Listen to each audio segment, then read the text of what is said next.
So here we have the Hyundai Tucson on a 16 plate. I'm going to start off by showing you around the outside of the car, and then we will jump in and run through some controls on the inside.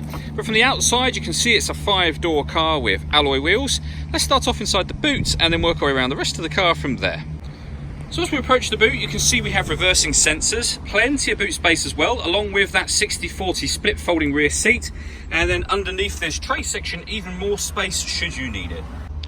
Okay, so we're just going to head back round to the front of the car and then we'll jump in and run through some of those controls. But now that we've done a full circle of the car, you can see it's in excellent condition the whole way round.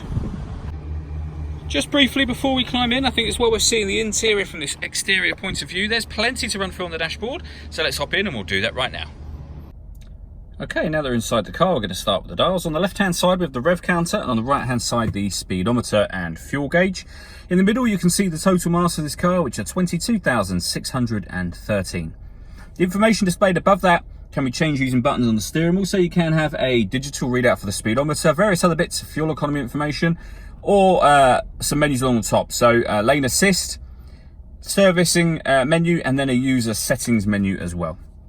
If we back out to the steering wheel, the buttons I was using just a moment ago are here. We've also got cruise control and speed limiter over that side. And then on the left-hand side, we have stereo controls, phone controls, including voice activation for the phone. So if you hit that button, ask it to dial anyone in your contacts list. It will do that for you without you having to take your phone from your bag or pocket. That is, of course, once you paired it up, which is done over here. If you hit the phone button and then use the numbers down here, up here, so press number 1, you can cancel by pressing 1 again, or let your phone get found via searching, and just follow the instructions to pair it. Once it's paired, you'll obviously be able to make and receive phone calls. When it comes to listening to music, we have the radio. First of all, we've got FM, AM and DAB. Hitting the media button, we'll be able to listen to our own music. Nothing is connected at the moment, but you can connect up a device via USB and auxiliary. So all in all, there's plenty of ways to listen to your music in this car. Beneath that, we have dual zone climate control, so you can adjust the passenger and driver temperatures, the fan speed up and down. You can determine where you'd like the air to be distributed. When you're happy with those settings, that button turns the air conditioning off or back on again.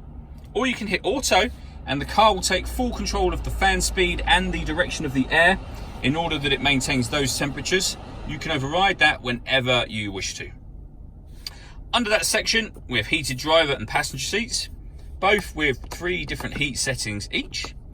And then beneath that, we have 2 12-volt charging sockets, so you can charge a phone or a satellite navigation, whatever it might be. That's where you'll also find the auxiliary and USB inputs. We have a 6-speed manual gearbox, next to which we have these buttons just here. So this one will turn on or off the parking sensors. This turns off the stop and start. This car is designed to cut out when it's stationary in traffic to save you fuel. That button will hit that button to turn the system off, so it's off when that light shows or back on again. These two I'll show you up on the main screen. So the first of those two will bring on a little green light to the right hand side of the speedometer. That's to let you know that you've turned on the downhill brake control. So if you're going to take the car off road, hit that button first. I've now turned that system off, and the button above it will put the steering mode from normal to sport or back to normal again.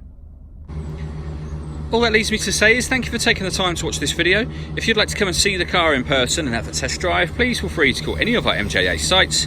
We'd love to hear from you soon.